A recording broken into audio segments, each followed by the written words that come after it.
السلام علیکم ورحمۃ اللہ وبرکاتہ۔ آج ہم سورۃ النساء کی آیت نمبر 101 تا آیت نمبر 105 تک کا ترجمہ و تفسیر پڑھیں گے۔ پہلے ہم لفظی ترجمہ، پھر بامحاورہ ترجمہ اور پھر مختصر تفسیر پڑھتے ہیں۔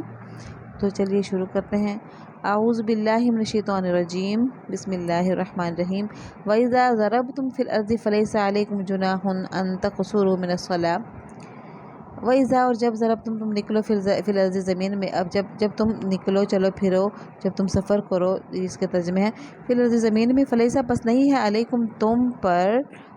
تم پر جناح کوئی گناہ، ان تقصروا یہ کہ تم قصر کرو، یہ کہ تم نماز کو قصر کرو مراد ہے یہاں پہ، یعنی کمی کرنا مراد ہے۔ قصر کرنے کا مطلب ہوتا ہے کمی کرنا، من الصلاۃ نماز سے۔ ان خفتم اگر تم خوف کرو، ان یہ کہ یفتنکم الذین کفروا یہ کہ آزمائش میں ڈال دیں گے تمہیں کافر، یعنی اگر تمہیں خوف ہو کہ کافر تمہیں آزمائش میں ڈال دیں گے، یعنی پریشان کریں گے، کافر لوگ تمہیں پریشان کریں گے، اگر تمہیں اس بات کا خوف ہو تو ان الکافرین بے شک کافر کانو ہیں وہ لکم تمہارے لیے عدوا مبینا دشمن کھلے دشمن ہیں تمہارے لیے، یعنی اگر تمہیں خوف ہو دشمن کا، یعنی کافر دشمنوں کا تمہیں خوف ہو تو نماز کو قصر کر لو، یعنی سفر کی حالت میں اگر تم ہو تمہیں کافروں کا دشمنوں کا خوف ہو تو اس وقت تم نے کیا کرنا ہے، سفر کی حالت میں نماز کو قصر کرنا ہے۔ تو پھر فرمایا کہ کافر تو ہیں ہی، یعنی یقیناً تمہارے لیے کھلے دشمن ہیں ہی۔ اس کا بامحاورہ ترجمہ کرتے ہیں تاکہ بات صحیح طرح سے سمجھ آ جائے۔ اور جب تم زمین میں سفر کرو اور تمہیں اس بات کا خوف ہو کہ کافر لوگ تمہیں پریشان کریں گے تو تم پر اس بات میں کوئی گناہ نہیں ہے کہ تم نماز میں قصر کر لو۔ قصر کا مطلب ہوتا ہے کمی کر لو، یقیناً وہ کافر تمہارے لیے کھلے دشمن ہیں۔ اچھا جی، اللہ تعالیٰ نے سفر کی حالت میں ظہر، عصر اور عشاء کی نماز عادی کر دی ہے، اسے قصر کہا جاتا ہے، اور عام سفروں میں قصر ہر حالت میں واجب ہے، چاہے دشمن کا خوف ہو یا نہ ہو۔ لیکن یہاں ایک خاص قسم کا قصر مراد ہے، خاص قسم کے قصر کا یعنی ذکر یہاں پہ ہو رہا ہے جو دشمن کے مقابلے کی ہی وقت ہو سکتا ہے۔ اگلی آیت میں ہمیں پتہ چل رہا ہے اس بات سے۔ اس میں یہ چھوٹ بھی ہوتی ہے کہ مسلمانوں کا لشکر دو حصوں میں تقسیم ہو کر ایک ہی امام کے پیچھے باری باری ایک رکعت پڑھے اور دوسری رکعت بعد میں اکیلے پوری کرے، جس کا طریقہ اگلی آیت میں بیان کیا گیا ہے۔ چونکہ یہ خاص قسم کا قصر جسے صلاۃ الخوف بھی کہتے ہیں،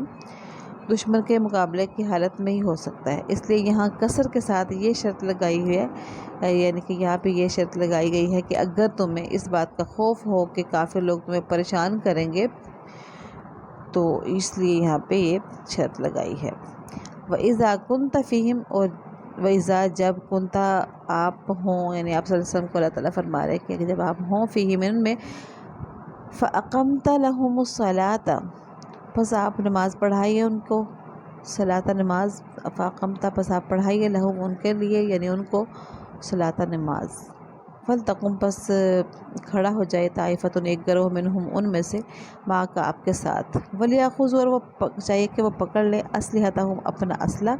فَإِذَا سَجَدُوا پس جب وہ سب کے سب سجدہ کرے، فَلْيَكُونُوا مِنْ وَرَائِكُمْ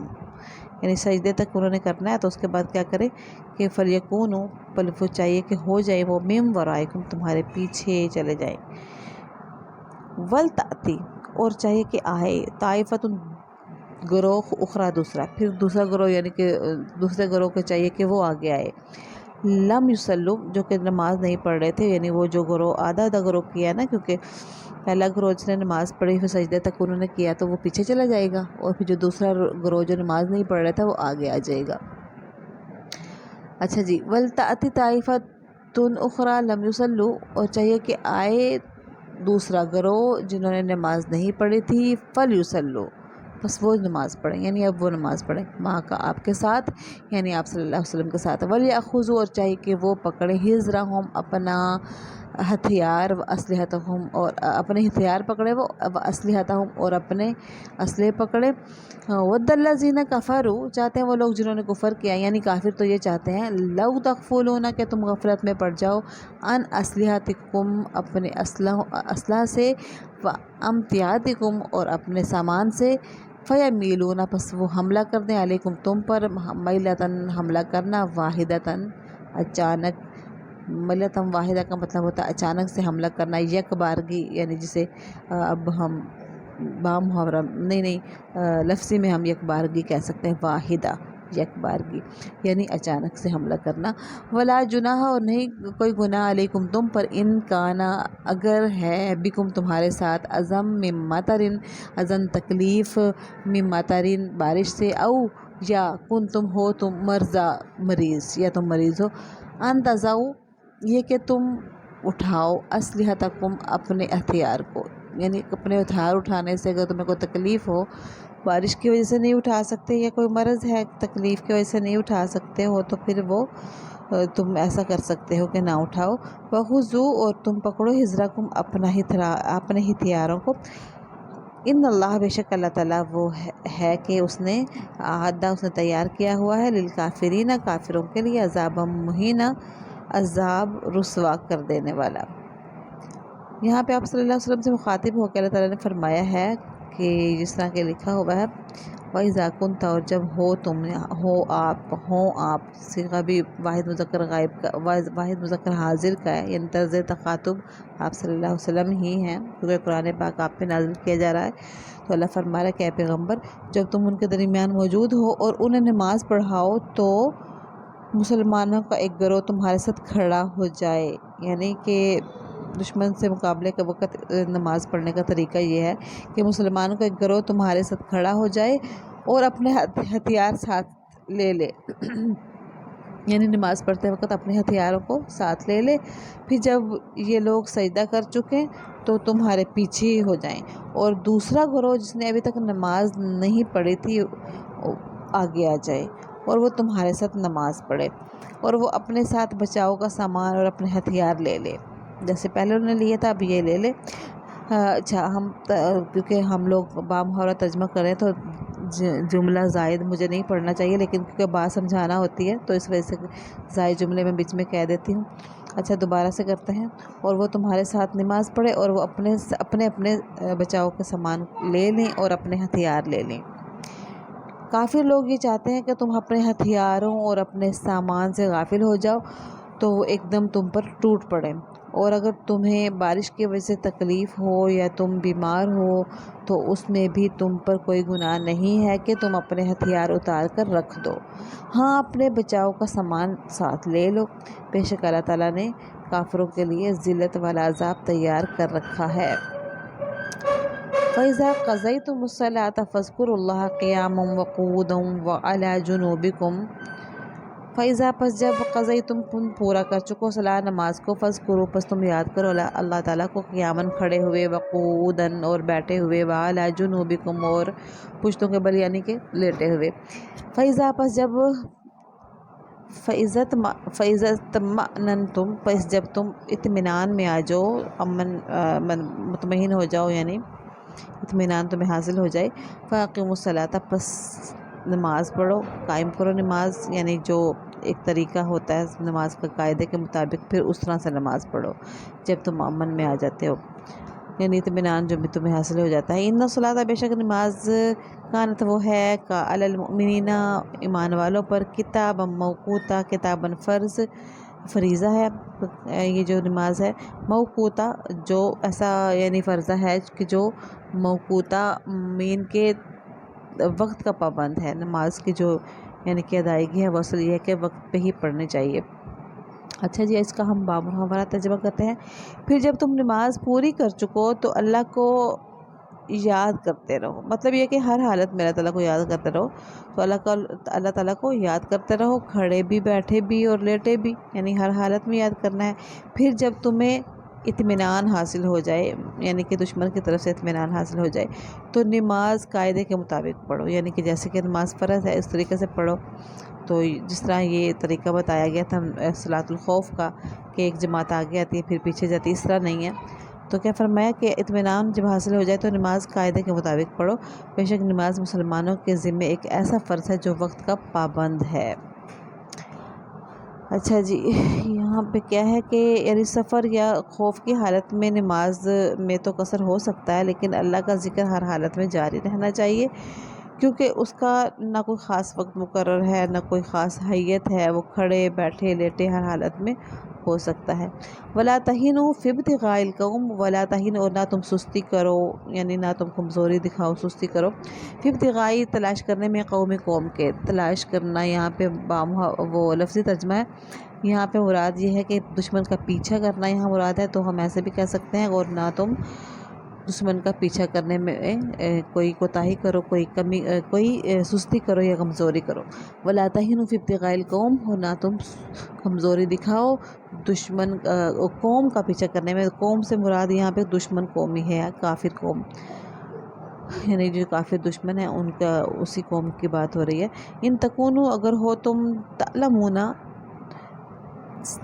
تم تکلیف دے جاتے ہو، یعنی تمہیں تکلیف پہنچتی ہے، تو فإنہم، بس بے شک وہ، یعلمون، ان کو بھی پہنچتی ہے، یعنی تکلیف ان کو بھی پہنچتی ہے، کما تعلمون، جیسے کہ تمہیں تکلیف پہنچتی ہے، یعنی جیسے تم بے آرام ہوتے ہو، تمہیں تکلیف پہنچتی ہے، تم پریشان ہوتے ہو،